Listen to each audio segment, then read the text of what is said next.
Hi everyone, so welcome to my Fit Pregnancy series. So I'm going to be talking about my nutrition in pregnancy, my postpartum recovery, any diastasis recti, pelvic floor, sacroiliac joint dysfunction. I'm going to be adapting my nutrition and my exercise plan. I'm trying to inform as many women as possible throughout my journey in this pregnancy. This is my second pregnancy. I'm currently 8 weeks. Some of the content you will see, I've gone back to when I've just found out and started documenting then. So I've got a lot going on at the moment, which I'm going to tell you more about it. But thank you so much for watching. If you think this will be helpful to someone else who's thinking about getting pregnant or are postpartum and not sure where to go from here, I will be uploading Pilates and adapted strength sessions and cardio sessions to help mothers and those going through their own journey to keep exercising, to look after the body. Exercise through pregnancy will reduce labour time, reduce the pain, so increase your pain threshold. You get your body back faster. You obviously increase blood flow to the fetus, the baby, which increases the nutrition going to them and looks after your placenta. It increases endurance and fitness, so you're able to go through labour longer, like pushing stage for longer. So this is the first episode, so I'm just going to talk you through where I'm at the moment, what I'm going through currently. So it's a wee update, and yeah, hopefully enjoy it. So I've recorded an ab session, my last ab session at 3 weeks pregnant. The reason why it's my last ab session like this is because I have recently learned that to avoid diastasis recti, which I have had before, you need to keep the core as loose as possible. You don't really want to use it. You want to use more your transverse abdominis, which is your deep core muscle. It acts as like a corset that holds everything together and tight and works with your back muscles as well, and your pelvic floor. And there's going to be a lot of emphasis on breathing as well in my training, but I am going to be dropping from 4 to 2 strength sessions a week, 2 stretching / Pilates / mobility work / breathing to help me through pregnancy and just looking after all the fibrous tissues, so the connective tissues, so the ligaments, the tendons and the muscles, making sure everything stays nice and supple. So the next clip I'll take you through a core workout. Let's get to it.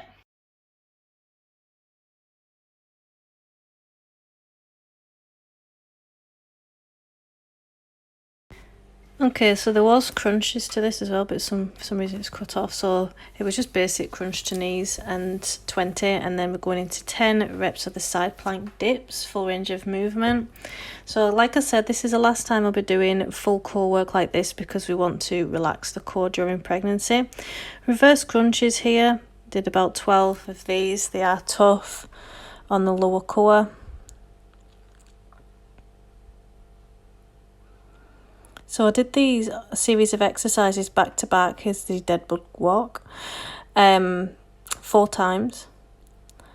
And I'm concentrating on keeping the tension in my core right now. Belly button into spine, breathing throughout, connecting to the lower core. Then over to V-ups, which is quite challenging.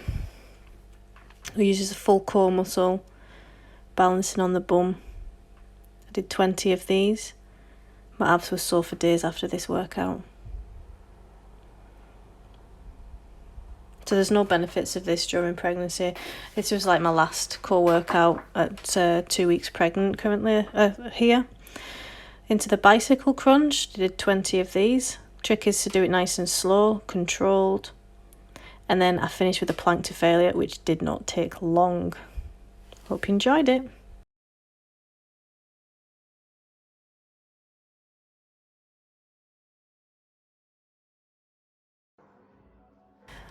So from this clip here, I'm going to the Stairmasters at 2 to 3 weeks. I'm currently doing now 2 sessions at 20 minutes, and I was then as well.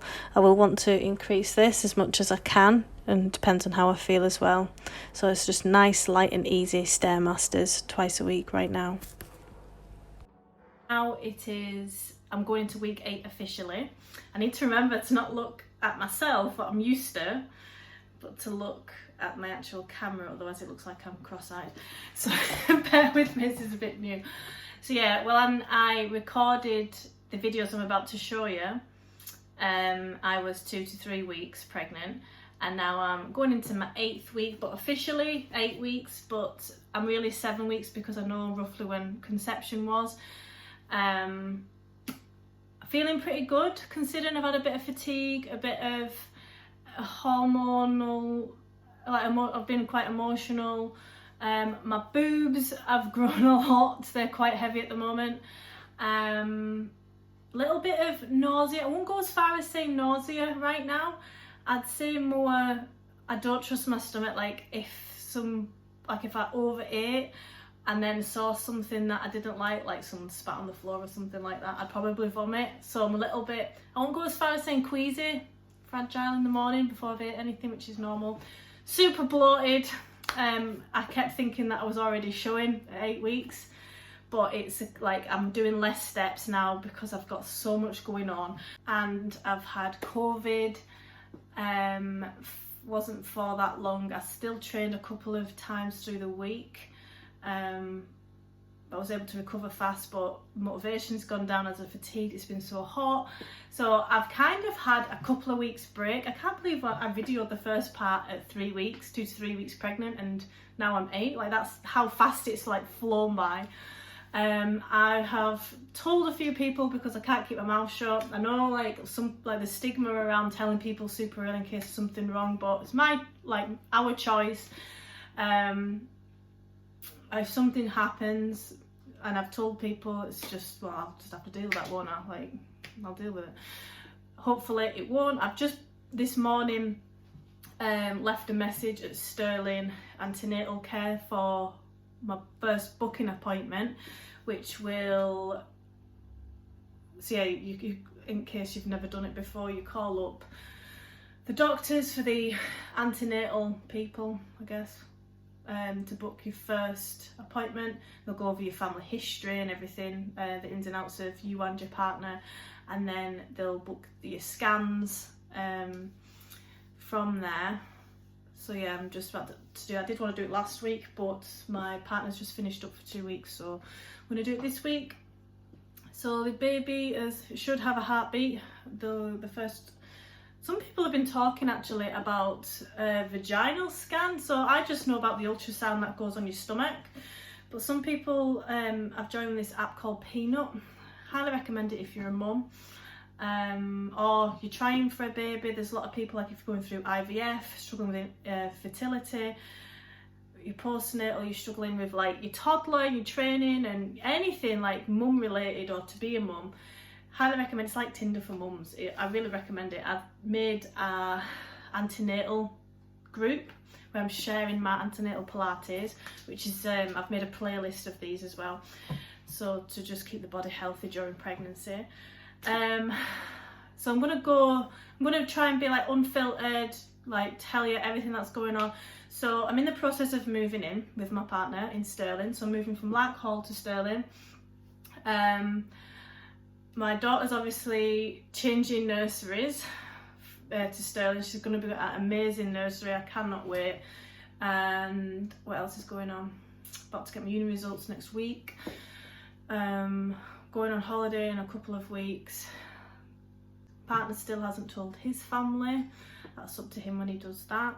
And yeah, I'm just glad I've not had any morning sickness yet. I'm hoping I'm going to be this small percentage of women that doesn't experience it. So in my first pregnancy, I had it in the first trimester, no more than a month, and it was when I've got a strong stomach normally, but when I had morning sickness, it was anything that had set me off. So my partner at the time, if he showed me something that was a bit minging, like spot squeezing or something, I remember him showing me, and I just had to run to the bathroom and throw up. But yeah, it shows you I was already experiencing morning sickness last time, and I'm not this time. All my family think it's a boy, because his family line are all boys, and my family, second time they have boys. A few concerns that I have at the moment, so Last time I got something called DMER, D-M-E-R, which is short for dysphoric milk ejection reflex. So every time I get a letdown in breastfeeding, as my breasts are getting ready to let down milk and colostrum, the first milk that your baby gets, the yellowy stuff, instead of feeling a euphoria, all happy feelings, I go the opposite way. And the first few weeks of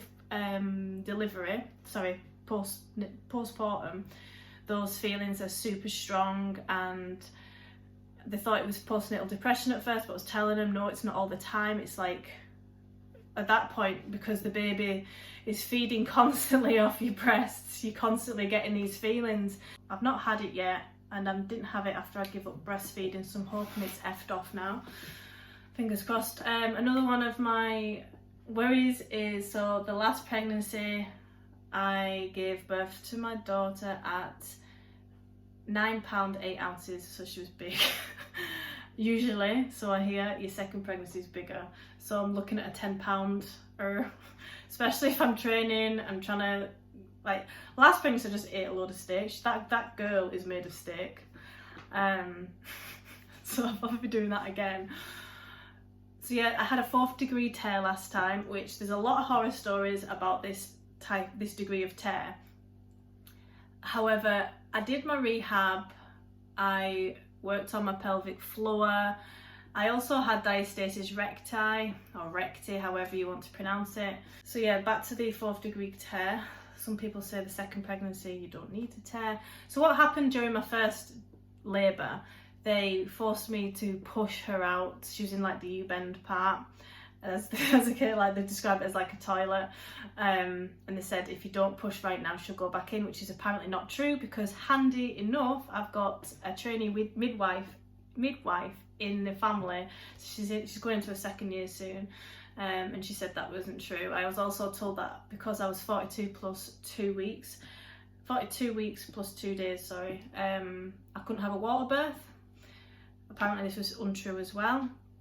So because they made me push without a contraction, that apparently tore me. So it's like, it's going into these things being more informed. I was also unhappy with, because my waters had broken, I didn't know because I thought it was sweat. I was playing football at the time.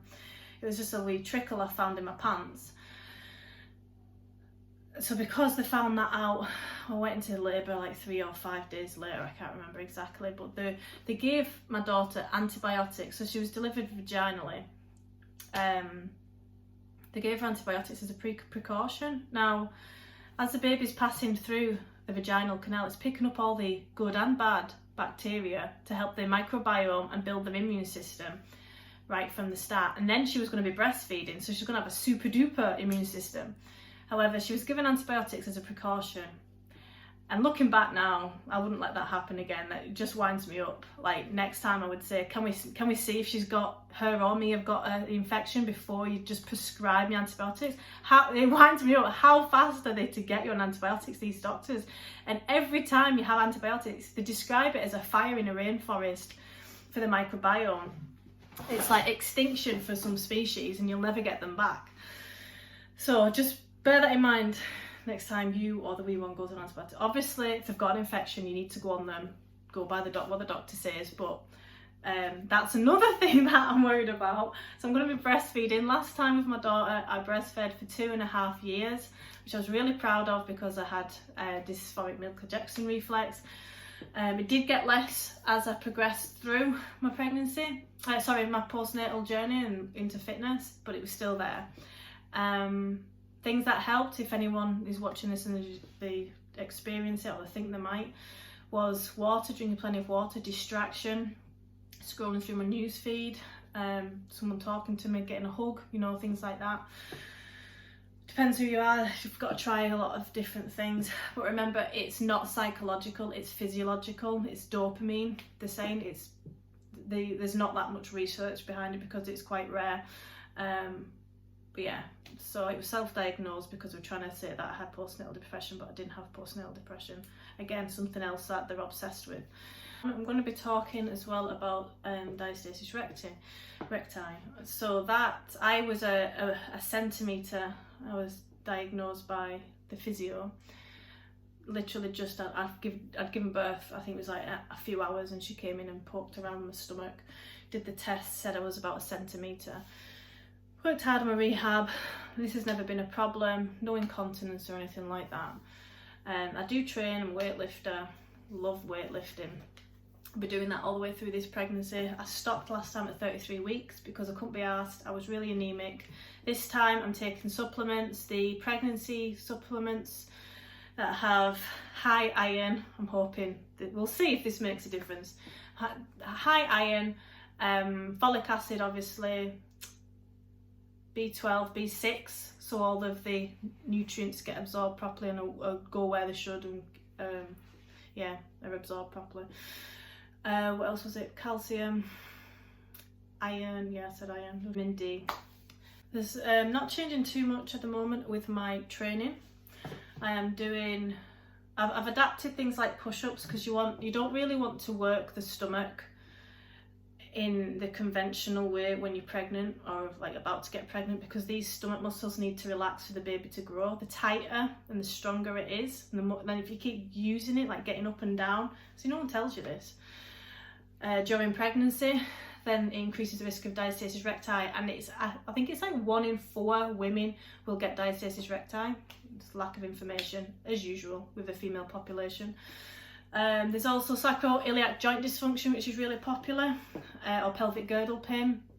I'm currently training a client who's hypermobile with pelvic girdle pain, and she is in charge of a charity as well and promotes. She wants to increase everybody's knowledge, and it's fantastic. And she's going to be working with midwives soon as well. So pelvic girdle pain, because of the relaxing hormone, so that comes in and just relaxes all of the joints, hence the name for it. Because this hormone comes in, obviously can't pinpoint where it should go, the uterus and the pelvis, so the baby can pass through it. It's like when you take paracetamol for a headache. It's not just going to go and dull the nerves in the head to reduce pain, it's going to go throughout the whole body. That's why they say take a paracetamol to wax. I've not done that, but anyway. So it affects the whole joint, so it's something to consider when you're training pregnancy, not going too hard, or flexibility as well, pushing a little bit too hard on there, you can snap tendons and dislocate joints and things. So yeah, it's something to consider. But because of relaxing, a lot of women get pelvic girdle pain through pregnancy. It's relatively normal.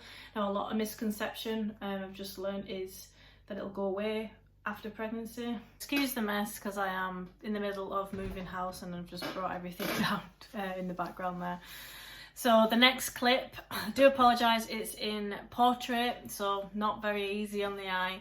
However, this is recorded from 2 to 3 weeks with my partner, and yes, about that amount, we're going back now to earlier content, and then from here we'll keep progressing through like 9, 10, 11, 12 weeks for my first trimester. Hey, so we've literally just decided to start documenting my pregnancy. We found out a couple of days ago that we were pregnant. How do you feel about the news? Yeah, pretty good. It's surprising, but are we surprised? So, well, I think I'm about between 1 and 2 weeks, because the pregnancy test second line is coming through pretty light at the moment. So yeah, I think we're less than 2 weeks. Things that I've implemented at the moment, nothing's changed in regards to training. So I currently train about 4 or 5 times a week on a good week. On a bad week, it's about, I say bad week, but 3 quality sessions. We've just trained now, hence why we look gubbed. So I am antenatal, postnatal qualified with Pilates experience. If you know me, you know I specialise in low back pain as well. So a lot of my training over the course of the 9-10 months will be tailored and changing and adapting, adding Pilates exercises in, low back pain, as I manage any injuries, like any pain. And I'm expecting pelvis pain because I feel tight anyway in the pelvis area since my last baby, which I've been working on. In regards to dietary modifications, started to reduce caffeine. Caffeine affects me quite a lot anyway. So I never really like to have more than 2 a day, but I've reduced this to 1, and then I plan to have caffeine free days, so just keep them for when I really need a lift me up. Reason for doing this: caffeine has tannins, takes some of the nutrition away from the baby, and this is if you're drinking it quite a lot, but yeah, I just want to reduce it. Last time I had a baby, let's get in the car, I was deficient in iron, so lots of red meat this time, foliage, salads, already on the folic acid iron supplement with folic, vitamin D and iron at the moment. But yeah, feeling good at the moment. So yeah, obviously just 2 weeks in, so there's not going to be any feelings at the moment of just a few cells, isn't it? Documenting this as I progress through the months and what I go through with training, to hopefully help other mothers who train regularly and don't really know where to start. The most important thing to do is be in tune with your body. Listen to your body. If you're feeling tired, take the rest.